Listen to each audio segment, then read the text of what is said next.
All right, ladies and gentlemen, our first guest is a very funny comedian and host of a brand new podcast right here on GOVS Radio called Flip the Switch with Marla Schultz. She's also a speaker and stand-up comedian. She tours all around. You've seen her everywhere, folks. She's been there and done it all. Here she is, ladies and gentlemen, Marla Schultz. Marla, how's it going? How's everything? Everything is good. Hello, Don Sill. Thank you for having me on your radio show. You look fantastic. You're all Oh, you just look amazing right now. Is this how you always just hang out around the house? no. Are you kidding? Are you kidding? People ask me, like, if I go out in public, again, pre-mask, has somebody hit you? Do you need to call the hotline? I mean, my doormen don't even recognize me when I walk out and I have makeup on. It's amazing. Well, you look But great. thank you. Yes, and I think that's awesome. And how have you been doing now during the COVID era, these last few months without comedy and kind of being stuck at home? How have you been making it work? Well, I'm still alive. I haven't become a statistic, nor has my husband. So I guess, Thank God. I'm ahead of the curve.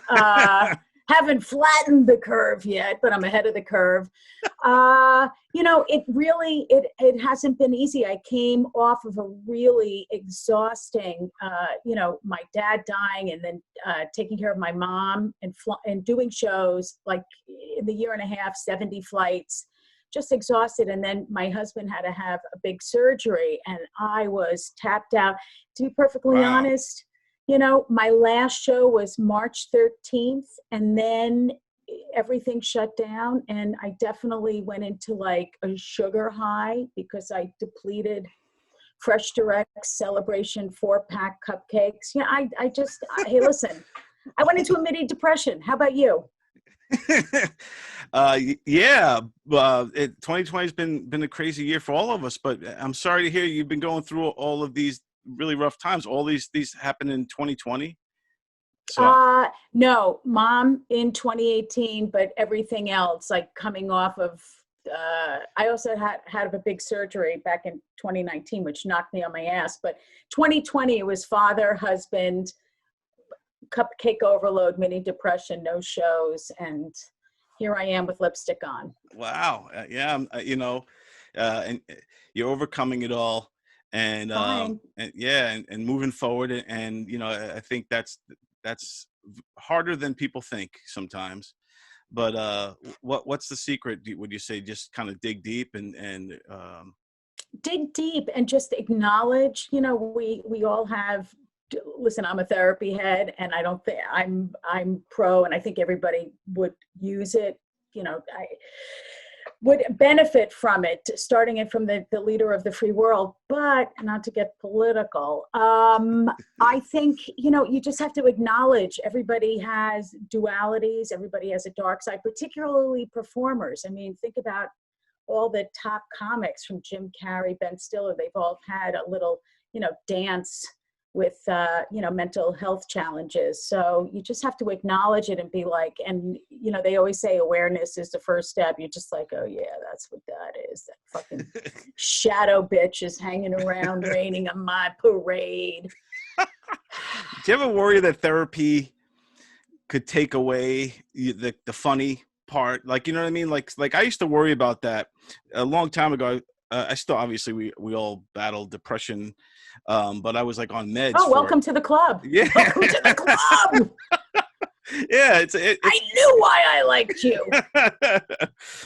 and I was afraid when I had to take the meds that it would somehow take away whatever creative, funny thing is going inside me. It turns out it didn't. It just made me gain a lot of weight. Oh, me too. Yeah. You're on the wrong med. I'll send you to my doctor. Okay, very good. But does that ever concern you that, hey, you know what, do I want to get fixed? Do I want my head fixed? I was like, I had no choice. It was either get my head fixed or, exit stage left permanently to, crossing over to the other side. Wow. Yeah, no, it was bad. And there's a freedom in talking about it and then also making it funny. Because when you make, humor, I'm a fervent believer that it connects us all. And because we've all had, we're pissed at our husband, we fail, we got a kid who's whatever, we overeat, we cut, we fuck, we steal, we do this. It's all symptomatic behavior that's symptomatic of the feelings. And, so many people are so scared of accessing the feelings and changing. I just knew I was fighting for my life. But in terms of the meds, when they put me on an antidepressant, next thing I know, I was eating and I was like, I'm not satisfied. So that must mean I'm hungry and I'm going to eat more and more and more. And then, being all jacked up from the wrong med, and then they threw in like Ambien, then I was like, I'm in a pharmaceutical stupor. I am going to make a tailgate amount of food in my sleep and eat it and then not know. I had people over and my imaginary friends. I mean, that stuff is, if it doesn't work, it's meant to, just recalibrate your levels. So to level you out. So there's like an imbalance and then it levels out the balance. Yeah. Yeah. And I was just, this was, I should get back on them. There's times when I'm like, you know what, I'm not feeling it or whatever, and and I don't think people who don't have depression understand depression. And that's one thing too about any kind of mental illness, whether it's depression or people, regular people don't seem sympathetic about it. Like if you're laying in bed, you can't get out of bed or something. It's just like, get up, come on. Yeah, snap out of it. Yeah. So that's frustrating. You can't. It is frustrating, and it's not fair. Again, it's God forbid you feel good. God forbid you tell somebody that you feel good. When you listen, I used to be like drama rama. How's it going? Well, my mother's got pancreatic cancer. My father had a recurrence. I have a sinus infection. And when you vomit over people, but, I've just been doing all that neuro-linguistics and, in layman's terms, like The Secret, regrooving, thinking positive thoughts, which, when you're breastfed negativity, it's kind of hard, but I'm working on it. There you go. Well, you're doing the switch. Yes, you're flipping the switch. So I like I said, I grew up on Long Island. I grew up with, I used to run with this pack of this Irish girl gang called the Eanes. Kathleen, Maureen, Colleen, Doreen. Tell me a little bit about Flip the Switch, because I know you had the show, Angel's Adventures, with Jen Lederer. Which was a blast. Yeah, and now you're moving on to the next thing here, which is Flip the Switch. When's that debuting here on GOVS Radio? I'm shooting for like the beginning of October because, I thought it was going to be 2 weeks, but it's the beginning of October and I'm just lining up guests and I'm really excited about it because it blends humor. I've been doing stand-up for 28 years. I look fabulous, I know. Yes.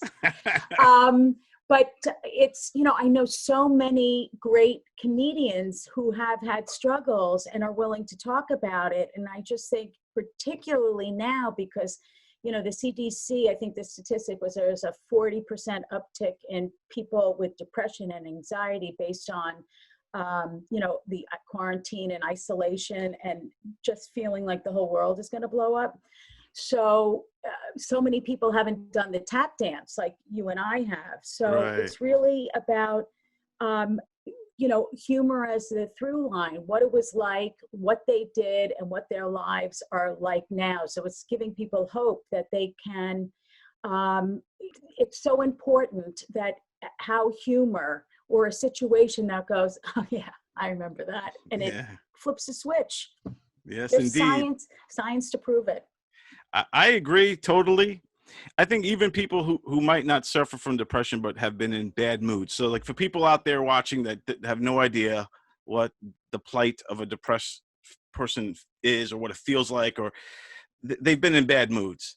And sometimes a bad mood, you can snap out of it or flip the switch if you watch something funny, or if something funny happens, and then like, you ever have an argument with your husband or something, and then he just says that one thing and then you stop it. Yes. Yeah. And then next thing you know, because of that, so I think there is power to laughter beyond what people think. And that the old, saying, laughter is the best medicine. There is a lot of truth to that. Yes. I want to come up with a better cliche because, you're like, yeah, and I also I'm been invited to speak on a couple of things, do keynotes, and they're like, well, what's your topic? And it was like, laughter is the best medicine. So, it could be, laughter is the best high and you don't need a bong for it or something. You want to make it cool now because it's gotten corny, right? The saying laughter is the best medicine has gotten so cliche that people don't even hear it anymore. Yeah. I think, Hallmark cards, they've retired the saying as well. They're like, no, I'm done with that. So let's see if we can come up with a few. You want to try to come up with a few right now? Let's spitball, baby. All right. So you had one, what was it, left? Is the new high? What's the? Or get high on laughter and you don't need a bong. There you go. There's one. Or you don't need a vape, isn't it? Because everybody's vaping. They're vaping now. I'm going to write that one down. Yeah. Be like, laughter will help you escape better than the vape. Does that work? Or that's cheesy, right? You gave me that cheesy look. Oh, no, I'm onto something. I like it. Okay. Because it could be laughter, escape with, because, you want to, you're a news guy, it's, you want to get rid of the preposition. So right. Escape, like it could be escape or want to escape from, or something about like depression. You want to escape from depression? Let laughter, I don't know. Laughter is better than a vape. What did you say? It was, you know what? Let's see. I said if you want to escape, laughter will help you escape way better than the vape. And also, if any of our listeners have ideas, feel free to put them in the comments while Marla and I are spitballing here. That was good. Yeah, so we got that. We got two good ones so far. We got the vape and the bong. That laughter is better than both of those. Would you say laughter? So it's definitely will help you heal. So how? I'm trying to spin off of that real quick. Let laughter puncture your pain and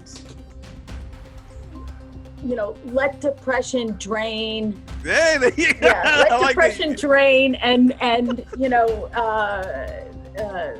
let laughter. What is it? Let laughter drain depression. I don't even remember what I just said. It's laughter will kill the pain, but you have to let it drain. Something like that. Or laughter could kill the pain better than. I'm trying to think of something that would rhyme, but laughter could kill. Yes, something. Yeah, laughter can kill the pain. You see, when you said that, I immediately go to drain the main vein. That's also a cliche amongst us men in the locker room sometimes. I use it all the time. Gotta go drain the main vein. This year has been crazy, as we all know. Yep. But it's flying by. It feels like one long month. Like the time between March and now feels like a blur. Yeah, it's like.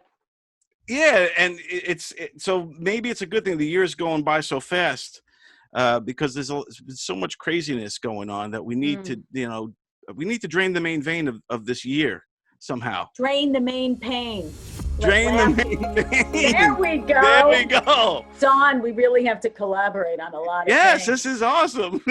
Drain the main pain. Love Drain the main pain. That is terrific. There you go. We tap into something, and then the spigot. I'm thinking spigot, laughter. Right, like you turn the faucet on. Yeah. And then you drain the main pain. Drain the main pain. I wish I could TM, sayings, but that's a good one. Awesome. See, we're onto it. We got to do this more often. We have to have these like think tanks. Hey, you got to collaborate with other people, because when you're in your head, that's when it gets a little, that's when things can get a little dodgy. Yeah. You're like, you think that's funny? Yeah, not really. Especially if you have the inner critic. I mean, who wants to hang out with that? Yes. Yeah. When nothing's ever good enough. Can I ask you a question? Sure. So what makes you laugh? And I'll break it down. Like, what was there a funny thing, movie, or an experience?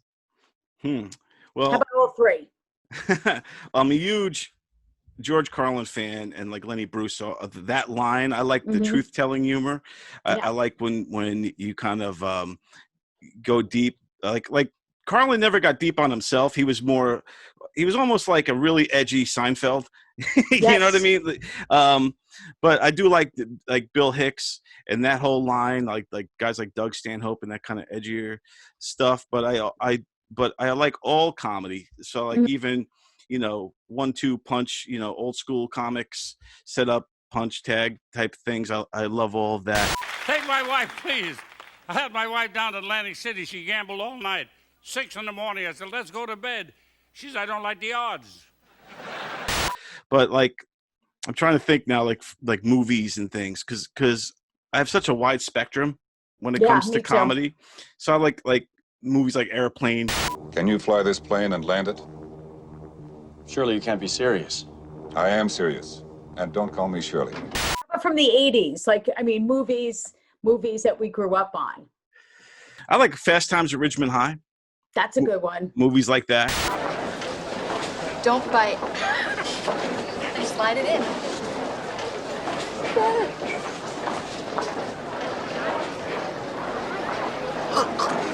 That was a great one because it was, and I like comedies that have heart. Where it's not just goofy fun or whatever, or like a sex rom-com like Porky's. Has anybody seen my kind? A lot of young people watch this, never heard of Porky's, but they all heard of Fast Times. And that's because Animal House. Toga, toga, toga, toga, toga, toga, toga, toga, I think it's because you do care about those characters. Right. So I think there's something there. And then through the last couple of years, I loved all the first Hangover was probably one of the best comedies of recent years. That was almost a perfect comedy movie. But I've been waiting for this moment for all my life. Oh Lord. Oh, jeez. How about Bridesmaids? Did you see Bridesmaids? Bridesmaids was great. Yeah. Oh, Bridesmaids was awesome. Yeah, that was a great movie. What are you doing? I'm life, Annie. Oh, no. what are you You doing? better fight back. Are you, Megan? You better learn to fight because life will. Yeah? Life is gonna. I'm life and I'm gonna bite you in the ass. Now, do you think, speaking of Bridesmaids and all this, do you like seeing the remakes with the women ensemble cast, like the Ghostbusters, or you kind of like say to yourself, all right, let's just make our own movies like Bridesmaids? First of all, I love Bridesmaids, and I regret I was working in Denver at Comedy Works, and the audition came in, and I had a Sunday night show, and I could only audition on Monday. And because I couldn't, she wouldn't let me out of Sunday to fly home early, so I missed the opportunity to audition because I was living out in LA. Wow. But to answer your question, yeah, I think it's great, because I think I was Sandra Bullock in that one. Sandra Bullock, which was she in? I don't think she was in the Ghostbusters, but she was in like maybe one of those. She teamed up with Melissa McCarthy, who I that was a great movie. Yes, that was great. They were a great team. They were amazing. You know what is interesting? Because I have a memory of like the films that really left a mark from the 80s, and Fish Called Wanda. And I just remember thinking, that's a great. Yes, but then I watched it, and I didn't find it that funny. You pompous, stuck-up, snot-nosed, English, giant, twerp, scumbag, fuckface, dickhead, asshole.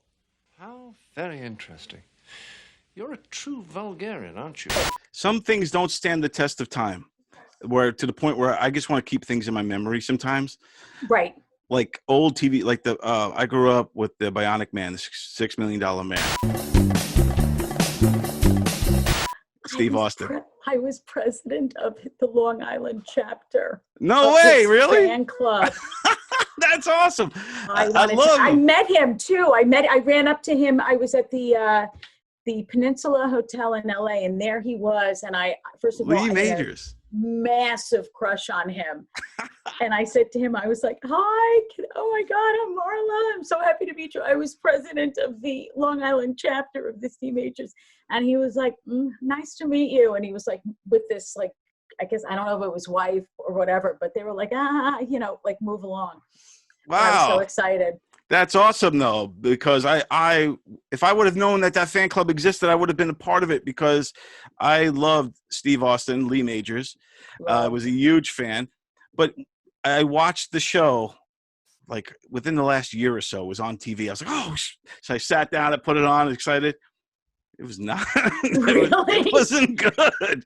I was like, this is boring, and they, and just bad acting. Everything about it was upsetting me. Like, I didn't like any of it. And then it finally gets to the end where the Bionics, and he starts doing his thing, and it's just it did not stand the test of time. So was somebody like hitting a he was like, Did you ever watch The Bionic Woman? Yes, I loved it.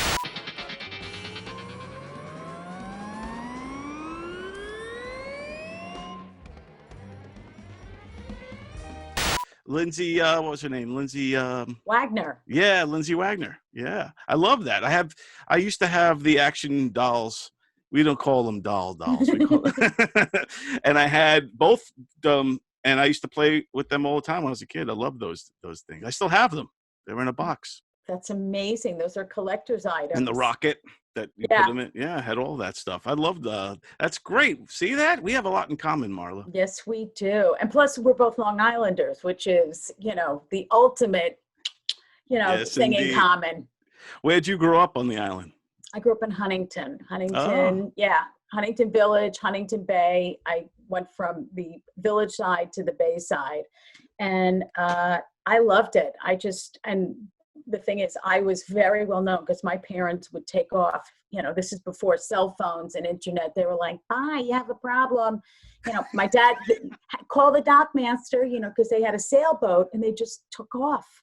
I had keg parties. Everybody was banged in my house. 534 graduating students. I think maybe half to 3/4 had sex in my house. I did a lot of laundry. Wow, you had the party house in Huntington. Huge party house. That's awesome. Huge. Yeah, you must have been like the most popular person. Like you probably could have charged admission to your parties. You know what? Hindsight's 20/20. Listen, my parents got me a keg for my Sweet 16. That's awesome. Wow. But that's what parents did. They were like, "You want a drink? Sure." You had your bar mitzvah, your confirmation, perfect. I had a keg, and you look at parents now. Oh, forget it. Oh my God. And what's crazy is those parents now were those kids at that keg party, and they're not letting their kids do it, right? So we keep evolving, but we keep evolving the opposite way you would have thought. Instead of being more lenient, we're more stricter. Are you that way with your kids? No, I'm not.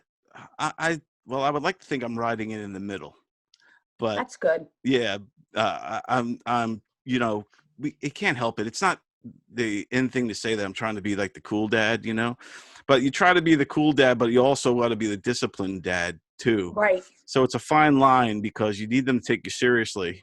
Like if I'm their friend, then that could be like, yeah, whatever, So I can't always be their friend. I can't always be cool dad. I would say you're probably really cool dad and I have a feeling your kids aren't pussies because you meet these kids and the little snowflakes and they're so sensitive. Speaking of, were you a fan of Karate Kid? Yes, I loved. You see the new Cobra Kai thing on Netflix? It's awesome, isn't it? That guy, hey lip, hey tits, you know what I mean? He's bringing it back. It's so awesome. Yes. I never thought I would love Johnny. Do not allow weakness in this dojo. So you can leave your asthma and your peanut allergies and all that other made-up bullshit outside. Is that understood? But did you know his whole backstory about, Ed Asner type, his mother married, I don't remember the stepfather being so nasty and hard on him. Oh, my God. It ain't the Karate King. Yeah, I think we're just discovering that now with the new show. I think then when the movie, we were all about Ralph Macchio character. Right. And now we're finding out that perhaps Ralph Macchio was really the bad guy all along. Oh, yeah, because he's so, you would think he's so insecure, and you would think somebody who's had, I lived in LA and I knew like Reseda and up in the valley, but you think somebody who had, was so successful and with the country club that, he wouldn't care, but boy, and he won.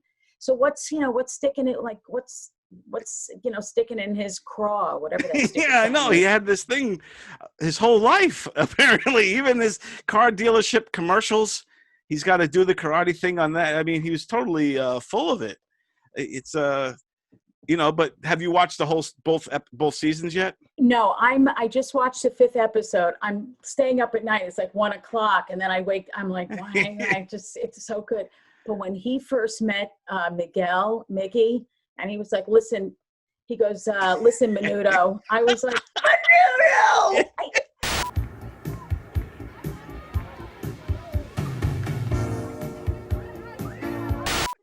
That's what it was like, Yes, and it's not really a spoiler, but can I tell you one thing that you might get a kick out of being a Long Islander?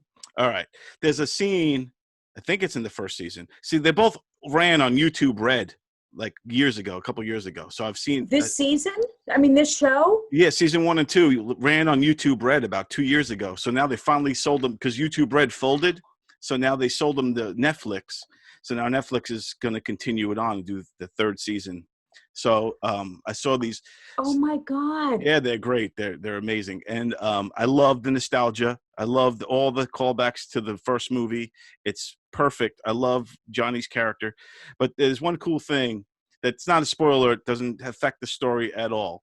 But there's one scene where Johnny is wearing a Zebra, the rock band Zebra T-shirt. And do you remember Zebra?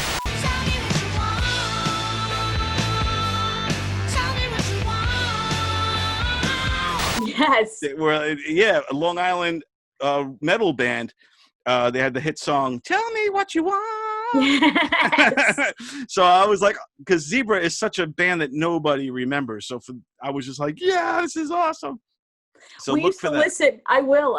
I just remember, like, in high school, we would all like pile into the car we had these bongs. They weren't bongs, but they were like one hitters, and you would light something and you'd squeeze it, and you'd be driving the like Country Esquire, and you'd be bouncing on the causeway, and then that song would be blasting. Yes. And Eddie Money. Yes, and Long Islander. I got 2 tickets to paradise. And rest in peace, Eddie Money. And yes.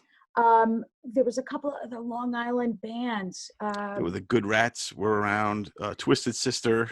I wasn't into Twisted Sister. I was totally into the Ramones. The Ramones, yeah. And the Cars the and Cars. the Police. Yes, excellent. We definitely would have hung out if I was in Huntington. I was Without in Brentwood. a doubt. Yeah, that's awesome. Without a doubt. We've been talking about Bionic Man and rocking out to Bordy Barn. Eddie Money. It's like, the Bordy Barn, yeah. Barn. Yeah. Good that was times. a great place.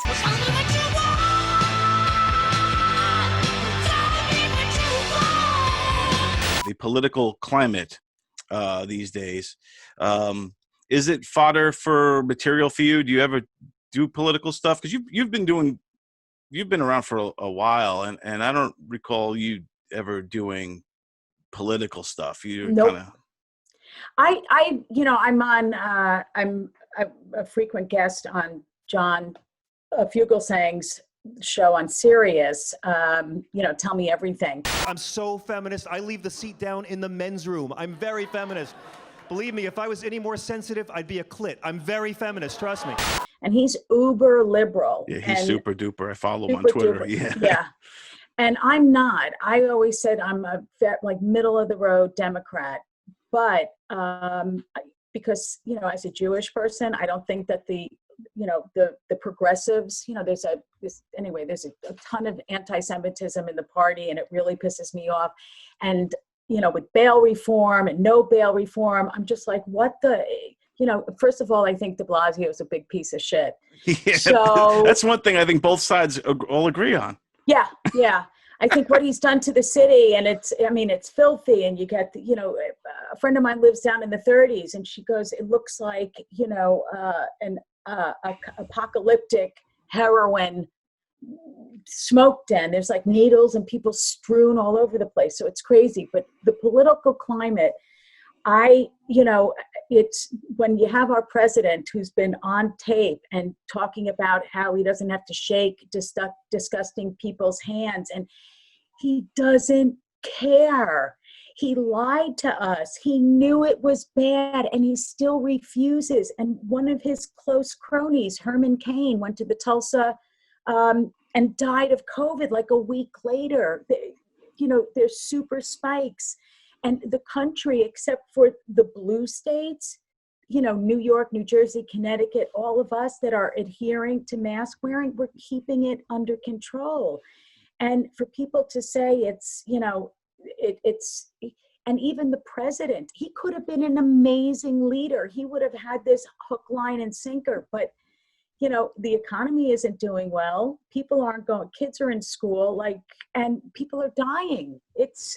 And what's really fucked up is that the 1918 pandemic, nothing has changed in the course of treatment and how to stop it in 100 years. That is what's crazy. I saw pictures. I didn't even realize they were the 1917 pictures. The people wearing masks and stuff, and there was a sign that said, you will be fined if you're not wearing a mask or something. Yeah. I thought that was now. That was 1917, and the masks are even the same. The masks haven't even evolved. We'd have those the good ones. What are they called? N95s. N95s, but the ones that everybody gets are the same exact ones that they had in 1917. It's crazy. These. There you go. Those. And I got mine. I just got this one, which is I gotta get cool. I gotta get a funnier one, but this is a. Is that 2-ply or 1-ply? This I believe this one's 2-ply. Do you know the test? You hold a lighter or a match, and if you can blow and it blows out, it's not strong enough. Yeah, because when I took the plane, because I was just in Orlando doing the shoot for the Special Olympics, which was a lot of fun and very inspiring. And very cool. Yeah, and then when I'm on the plane, I do the N95 mask, the Smart. better one. Yeah, because that one kind of suctions more to your face. And do you wear glasses? I do. Good for you. Because there's a study that says, when the China virus came out, they said that 10% of the patients, the ones that didn't get coronavirus, they were wearing glasses, because I'm telling you, spittle. Yep. You get that jizz in your eye. It brought to light a lot of things that I didn't know pre-COVID, that people spitting, like when you talk to somebody, they're spitting all in your face all the time. Think about it. It's just crazy. How much spittle in our food, people cook, and I'm getting goosebumps. I'm just, ugh. It is. So I don't know if the world will ever go back to what we remember it. I think we're going forward. It's going to be kind of after 9/11, we had to take off our shoes in the airport, just as one of the small things that changed for us. But it's going to be like that. I think moving forward, we're always going to be, washing our hands, cautious around people, strangers, more cautious. Don't pick your nose and eat it. Yeah, never do that. No matter how delicious that is. I know. Stay away. It's oh, yeah. I never understood kids who did that. It was just so weird. You never picked your nose and ate it? Never ate it. Not intentionally. Not intentionally. Yeah, you'd be like, yeah, by accident. I remember I had a boyfriend and I had a runny nose, and we were making out, and all of a sudden he goes, "Was that snot?" And I was like, "Oh, yeah." That's awesome. See, I'm learning all this new stuff about you, Marla. This is terrific. I'm still, I got a, very prepubescent young boy sense of humor. Somebody trips, somebody farts, I'm like, ah! I was just telling somebody the other day. I was telling him about comedy. There was a kid I was with actually in Orlando, and I was explaining to him about certain things are always funny. That the very first joke ever written was like years ago, like Aristotle days or something. But you could like Google it. It was a fart joke. The first joke ever recorded on paper was a fart joke. Yes. Fart joke. Good to know. And isn't that perfect? That even all the way back in like BC times, the first recorded joke was a fart joke. So they were always funny. Farts are funny forever. They're never not going to be. And it's a human thing that we all do. And that's what makes it so great.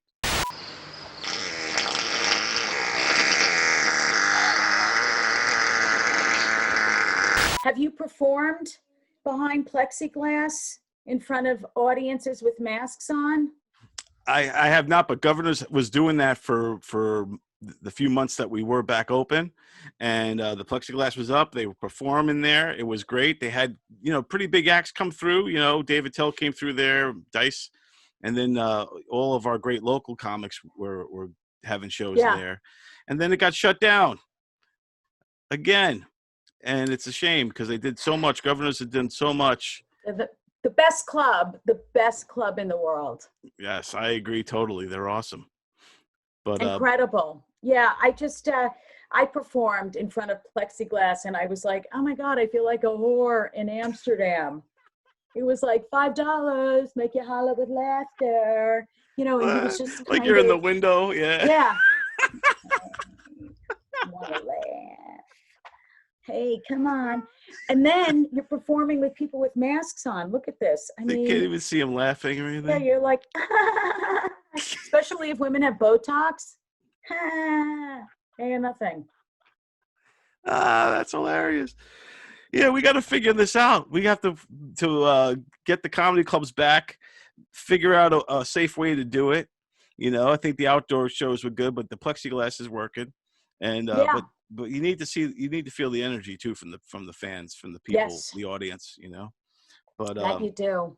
But now people can watch you, and we could all drain the main pain while we watch. Flip the switch.